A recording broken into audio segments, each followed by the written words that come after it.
এইবাৰ বিজেপি হাৰাটো খাটাং। এই কথাষাৰ বিজেপিৰ স্বয়ং নেতাই কৈছে। বিজেপিৰ স্বয়ং নেতাৰ মুখেৰে স্বীকাৰ।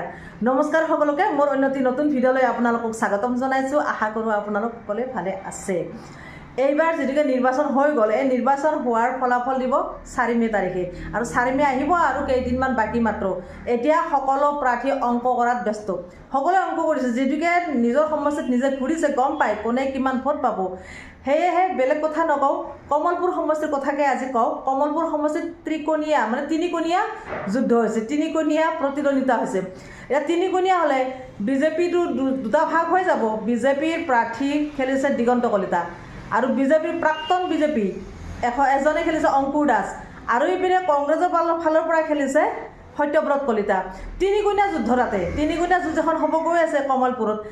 যিহেতুকে তিনিকোণীয়া যুঁজ এখন হ'ব গৈছে, ইপিনে আমাৰ মুখ্যমন্ত্ৰীজনে কোৱা শুনিছোঁ বা কৈ কিছুমান ক্ষেত্ৰত যে 126টা আসনৰ ভিতৰত, 126টা সমষ্টিৰ ভিতৰত 100+ বিজেপিয়ে পাব, প্ৰায় পাব আৰু 80ৰ ওপৰত পাব। এনেকুৱা কথাত চৰকাৰ বিজেপিয়ে কৰিব, আৰু চৰকাৰ আমাৰেই হ'ব, আমাৰ মুখ্যমন্ত্ৰীজন তেনেকৈ কৈ থাকে। কিন্তু সেই কথাষাৰ জানো বাস্তৱ হ'ব? এতিয়া বিজেপিৰ যিসকল প্ৰাৰ্থী আছিল, বিজেপি প্ৰাৰ্থীসকলৰ মনত সংকোচ হৈছে। কাৰণ তেওঁলোকে দেখিছে, যিটোকে তেওঁলোকে প্ৰতিটো সমষ্টি বা তেওঁলোকৰ নিজৰ সমষ্টি, যিসকলে বিজেপি প্ৰাৰ্থী খেলিছে, প্ৰতিঘৰ মানুহৰ ঘৰে ঘৰে গৈছে, প্ৰতিখন গাঁৱে গাঁৱে ঘূৰিছে সেই প্ৰাৰ্থীসকল।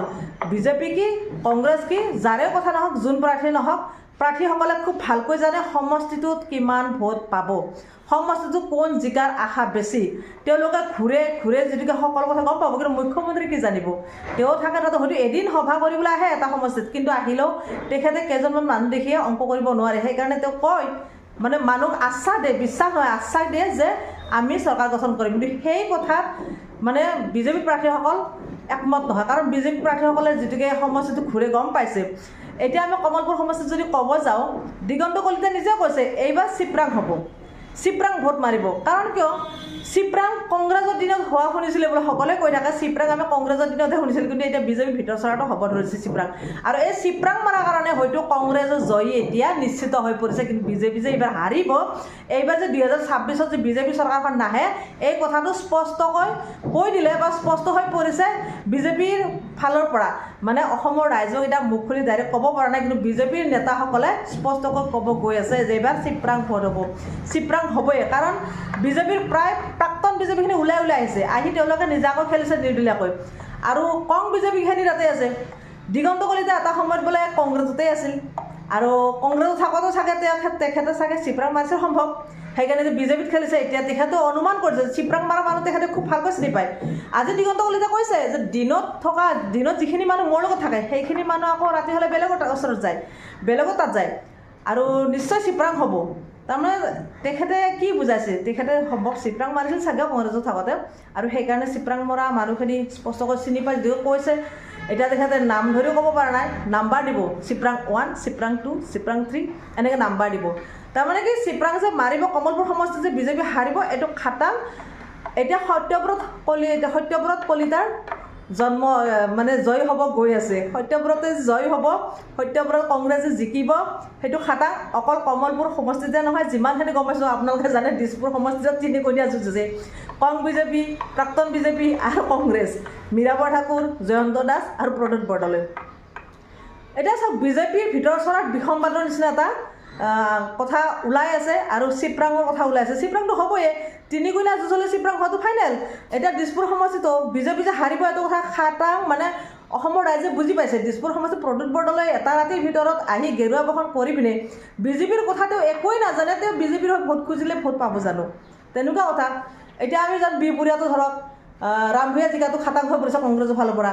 ভূপেন বৰা জানো জিকিব? ভূপেন বৰা আগতে কংগ্ৰেছত থাকোঁতে নিজিকিলে, এতিয়া আকৌ বিজেপিত আহি টিকট লৈছে। কাৰণ বিজেপিৰ ফালৰ পৰা টিকট লোৱা বহুত আছিল, নিদি পিনে কি কৰিছে, কংগ্ৰেছৰ ফালৰ পৰা যিখিনি লৈ যাই আছে আমাৰ মুখ্যমন্ত্ৰীজনে, সেই কং বিজেপিখিনিকে টিকট দিয়ে, আৰু প্ৰাক্তন বিজেপিখিনিক আঁতৰাই আছে। প্ৰাক্তন বিজেপিক তেওঁ ইগন'ৰ কৰাৰ নিচিনা হৈছে, এভইড কৰি আছে, আৰু সেইকাৰণে সেই প্ৰাক্তন বিজেপিখিনি ওলাই আহি আছে। এটা চিপৰাঙৰ ব্যৱস্থা হৈ আছে। এতিয়া চিপৰাং হৈ আছে, সেইকাৰণে দিগন্ত কলিতা নিজে ক'লে যে চিপৰাং হ'ব। এইবাৰ যে বিজেপি চৰকাৰখন নাহে, এই কথাটো স্পষ্ট হৈ পৰিছে, ফাইনেল হৈ পৰিছে। কংগ্ৰেছৰ জয়ী নিশ্চিত।